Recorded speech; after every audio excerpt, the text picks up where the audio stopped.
Good day, my dear students. You're welcome to yet another section of our economics class. And today, we'll be looking at the topic income elasticity of demand.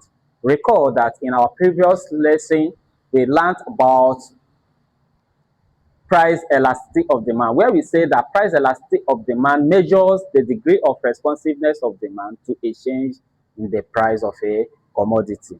Today, we shall focus on income elasticity of demand. Income elasticity of demand is the degree of responsiveness of demand to a change in the income of the consumer.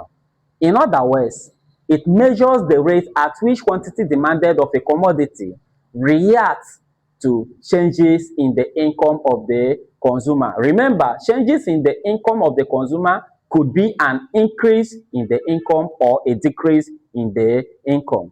So, income elasticity simply measures the rate at which quantity demanded of a commodity changes with the changing income of the consumer.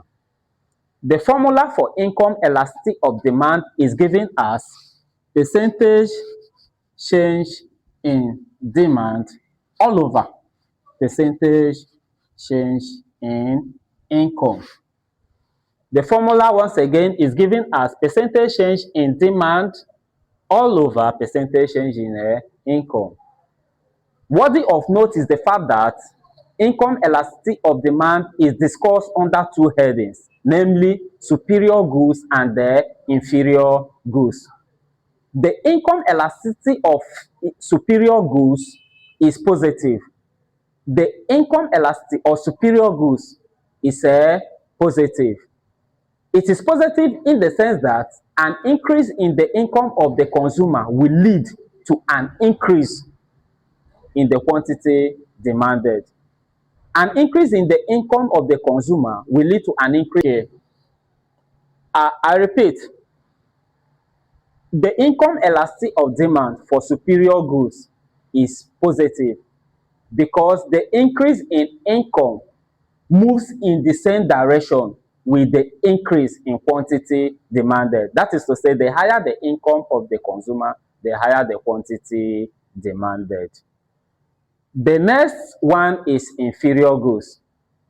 The income elasticity of demand for inferior goods is negative.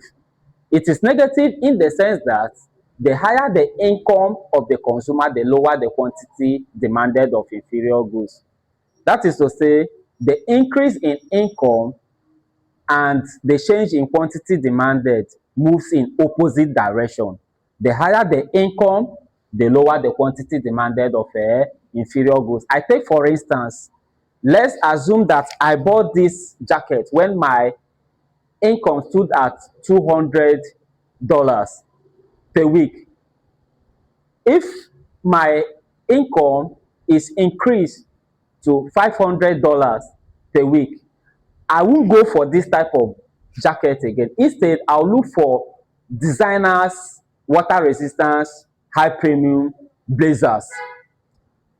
That is that. So it is instructive to note that the income elasticity of demand for superior goods is positive. Also note that superior goods can also be described as normal goods. Superior goods can also be regarded as the normal goods, and the income elasticity of demand for superior goods is positive, while the income elasticity of demand for inferior goods is negative. I'll draw the curtain here. That is the most we can take for today. In our next class, we shall look into another type of income elasticity of demand, which is cross elasticity of demand. Thank you, and do well to attempt the questions below. Quiz.